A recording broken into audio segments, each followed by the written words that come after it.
क्या भारत और पाकिस्तान एक बार फिर जंग के मुहाने पर खड़े हैं? हाल में कुछ ऐसा हुआ है जिससे ये सवाल फिर से उठ खड़ा हुआ है। बॉर्डर पर टेंशन बहुत ज़्यादा बढ़ गई है और इसकी वजह है भारत की एक बहुत बड़ी मिलिट्री एक्सरसाइज, जिसने पूरी दुनिया का ध्यान अपनी तरफ खींच लिया है।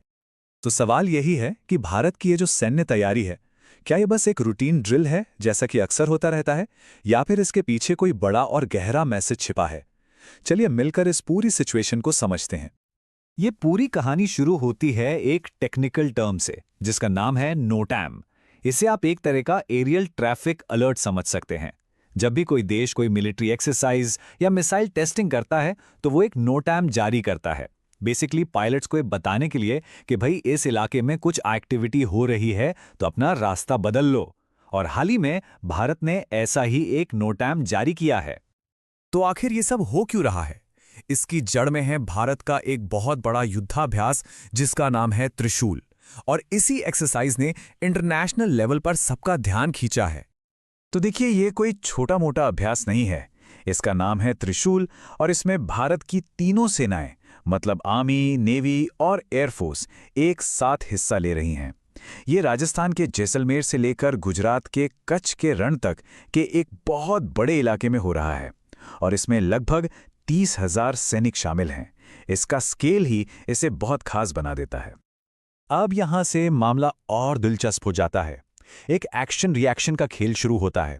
भारत ने अपनी एक्सरसाइज के लिए नोटैम जारी किया, ये बताते हुए कि मिलिट्री एयरक्राफ्ट 28,000 फीट की ऊंचाई तक ऑपरेट करेंगे।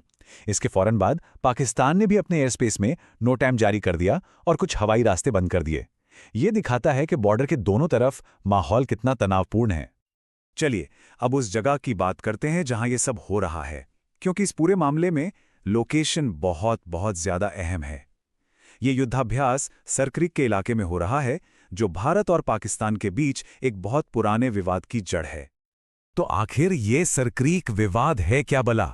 क्यों पानी की ये 95 किलोमीटर लंबी पट्टी दोनों देशों के लिए इतनी जरूरी बन गई है? आइए इसे समझते हैं। तो सारा झगड़ा इस बात का है कि बाउंड्री लाइन खींची कहा जाए।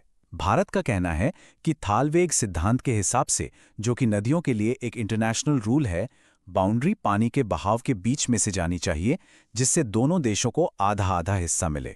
लेकिन पाकिस्तान कहता है कि नहीं, ये नदी नहीं है, ये तो समुद्र का हिस्सा है, इसलिए ये रूल यहाँ लागू नहीं होता और वो हिस्टोरिकल क्लेम्स के आधार पर पूरे क्रीक पर अपना हक जताता है। ये विवाद 1965 से चला आ रहा है। अब इस एक्सरसाइज को अकेले में देखना सही नहीं होगा। इसे हिस्टोरिकल कॉन्टेक्स्ट में रखने की जरूरत है, क्योंकि पहले भी इस तरह की बड़ी ड्रिल्स असल में कुछ और ही साबित हुई हैं।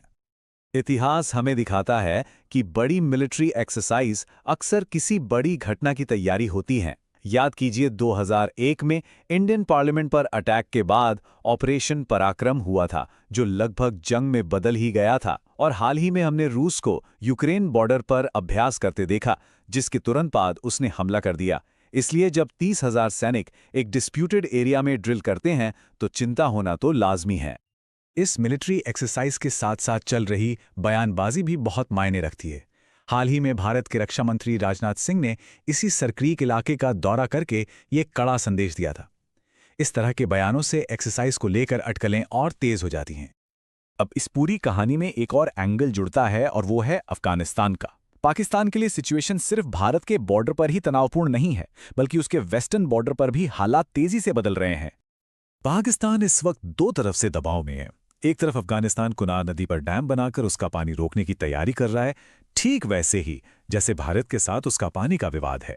दूसरी तरफ टीटीपी के आतंकी उसकी पश्चिमी सीमा पर फिर से सिर उठा रहे हैं और पाकिस्तानी आर्मी के लिए एक बड़ी चुनौती बन गए हैं। इस दो तरफा दबाव की वजह से पाकिस्तान को यह डर सता रहा है कि भारत का यह अभ्यास एक सोची समझी स्ट्रैटेजी का हिस्सा हो सकता है। उसे लगता है कि भारत उसकी सेना का ध्यान ईस्टर्न बॉर्डर पर खींचना चाहता है, ताकि वेस्टर्न बॉर्डर से टीटीपी के आतंकी आसानी से पाकिस्तान में और अंदर घुस सकें। तो इन सभी बातों को एक साथ रखकर देखें तो हम फिर से अपने उसी पहले सवाल पर आ जाते हैं। भारत के इस विशाल युद्धाभ्यास का असली मकसद क्या है? क्या ये सिर्फ एक अभ्यास है या फिर एक सीधी सीधी चेतावनी? ये नंबर अपने आप में बहुत कुछ कहता है। बॉर्डर पर 30,000 सैनिकों की तैनाती, वो भी आधुनिक हथियारों के साथ। इसे सिर्फ एक रूटीन घटना कहना थोड़ा मुश्किल है।